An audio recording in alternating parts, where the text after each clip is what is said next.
Assalamualaikum warahmatullahi wabarakatuh. Salam sejahtera untuk kita semua.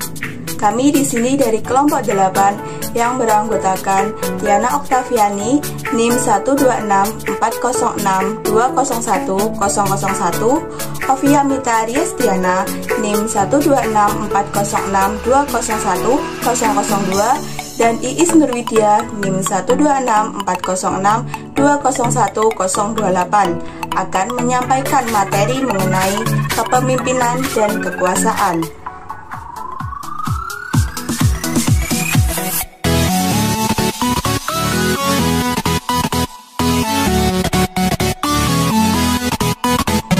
Dalam materi ini, poin-poin yang akan kita bahas yaitu mengenai pengertian kepemimpinan, teori-teori kepemimpinan, kepemimpinan transparansi, rekonstruksi kepemimpinan, pengertian kekuasaan, dan sumber kekuasaan.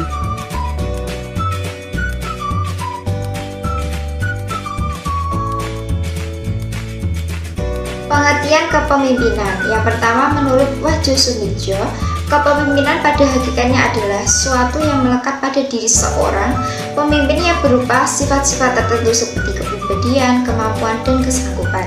Yang kedua, menurut Mujiono, memandang bahwa leadership tersebut sebenarnya sebagai akibat pengaruh satu arah, karena pemimpin mungkin memiliki kualitas-kualitas tertentu yang membedakan dirinya dengan pengikutnya. Yang ketiga, menurut Fiedler, kepemimpinan pada dasarnya merupakan pola hubungan antara individu-individu yang menggunakan wewenang dan pengaruhnya terhadap kelompok orang agar bekerja bersama-sama untuk mencapai tujuan. Yang terakhir, menurut Oates, kepemimpinan dapat didefinisikan sebagai proses hubungan antar pribadi yang di dalamnya seseorang mempengaruhi sikap, kepercayaan, dan khususnya perilaku orang lain.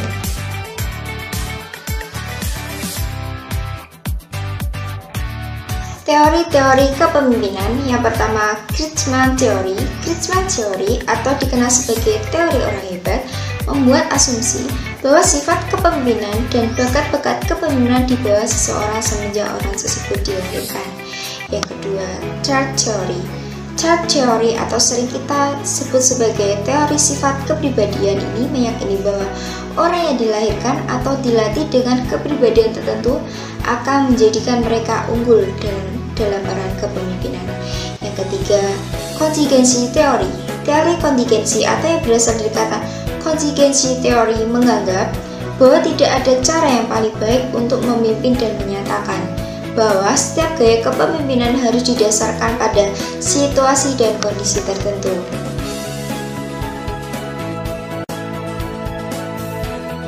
Yang keempat, teori gaya dan perilaku. Teori berdasarkan gaya dan perilaku menyatakan pemimpin hebat dibuat, bukan dilahirkan. Teori kepemimpinan ini fokus pada tindakan seorang pemimpin, bukan pada kualitas mental atau sifat atau karakter bawaan dari orang tersebut. Yang kelima, behavioral theories.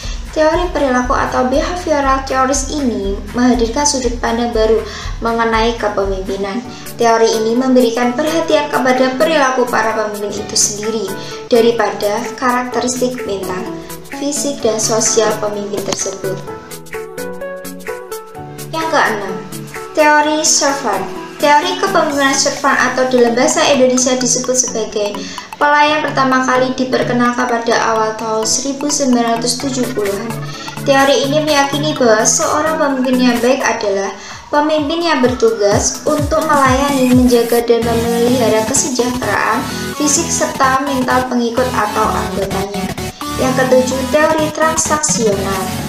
Berasal dari kata dasar transaksi, teori ini menggambarkan suatu gaya kepemimpinan yang berdasar pada perjanjian atau kesepakatan yang dibuat seseorang dengan orang lain. Yang terakhir, teori transformasional mengacu pada kata transformasi yang memiliki arti umum perubahan. Teori kepemimpinan transformasional merupakan sebuah teori yang mengarah pada istilah memanusiakan manusia.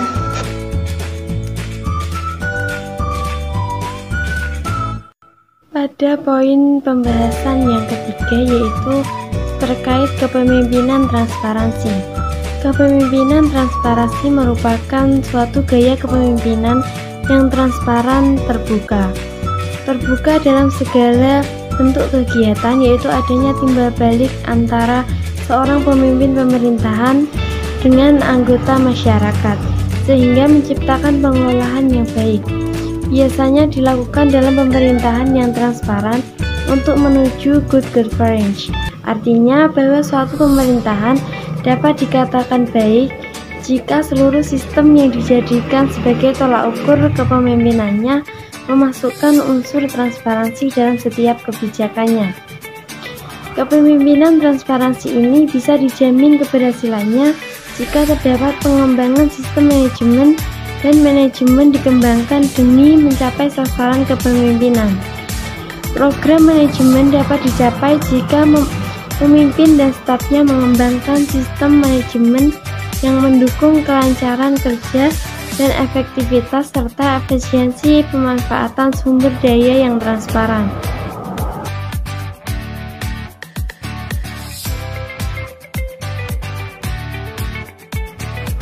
Pada poin pembahasan yang keempat, yaitu terkait rekonstruksi kepemimpinan. Rekonstruksi kepemimpinan transparansi bukan merupakan suatu hal yang baru dalam konsep kehidupan berbangsa dan bernegara. Adapun prinsip-prinsip kepemimpinan transparansi adalah sebagai berikut, yaitu yang pertama, prinsip komunikatif, saling berhubungan, saling memahami atau empati, saling merasa antara pemimpin dan aparatnya sehingga pesan yang disampaikan dapat diterima dengan baik. Yang kedua yaitu prinsip konsistensi, melakukan suatu kegiatan secara terus-menerus dengan tekun dan benar tanpa keluar dari jalur atau batasan yang telah ditentukan maupun sesuai dengan ucapan yang telah dilontarkan sehingga menumbuhkan rasa percaya diri terhadap aparat itu sendiri. Yang ketiga yaitu prinsip kohensivitas, yaitu saling ketergantungan antara pemimpin dan aparatnya serta publik, karena tanpa mereka tujuan yang hendak dicapai tidak akan terpenuhi. Ada prinsip yang terakhir yaitu prinsip partisipatif. Apabila prinsip di atas terbangun secara signifikan, maka suatu hal yang tidak mungkin akan tumbuh partisipasi, baik partisipasi aparat maupun partisipasi publik yang merasa peduli, merasa memiliki dan merasa bertanggung jawab terhadap jalannya sistem kepemerintahan daerah.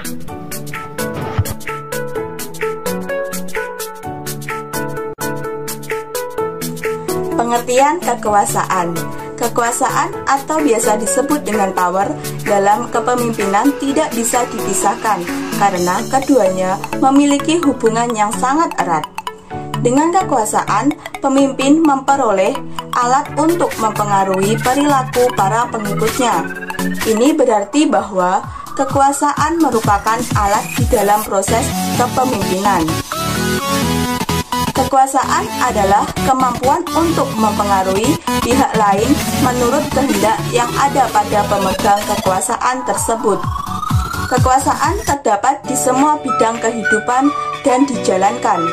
Kekuasaan mencakup kemampuan untuk memerintah agar yang diperintah patuh dan juga memberi keputusan-keputusan yang secara langsung dan tidak langsung dapat mempengaruhi tindakan-tindakan pihak yang lainnya.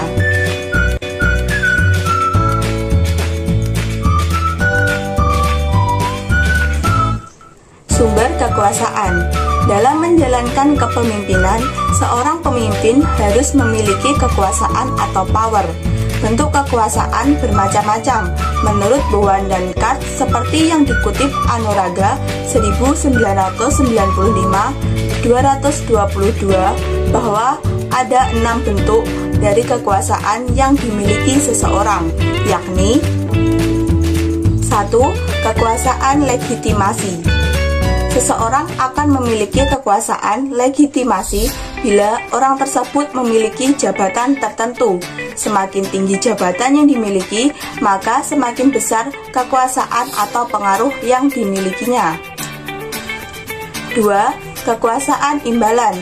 Didasarkan pada kemampuan seseorang untuk memberikan imbalan kepada orang lain, dalam hal ini bawahan atau pengikut, dan mereka menganggap imbalan tersebut mempunyai nilai atau mereka membutuhkan imbalan tersebut.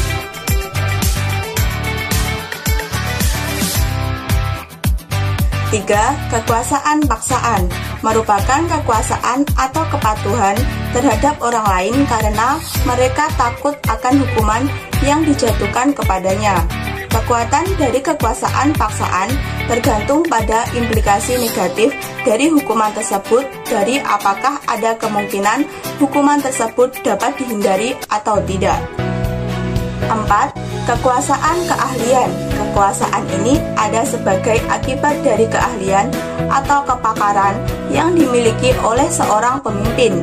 Kekuasaan ini didasarkan pada pengetahuan, keahlian, kecakapan, dan kemampuan seseorang dalam suatu bidang tertentu.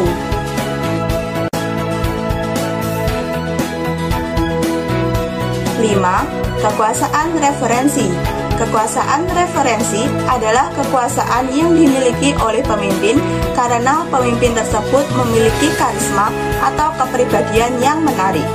Dengan demikian, pemimpin yang memiliki kepribadian menarik akan mampu mempengaruhi bawahannya. Dan yang keenam, kekuasaan informasi merupakan kekuasaan yang dipunyai seseorang karena ia memiliki informasi-informasi penting yang berhubungan dengan organisasi, seperti receiver atau audience, penafsiran atau decoding, umpan balik atau feedback, dan gangguan atau noise.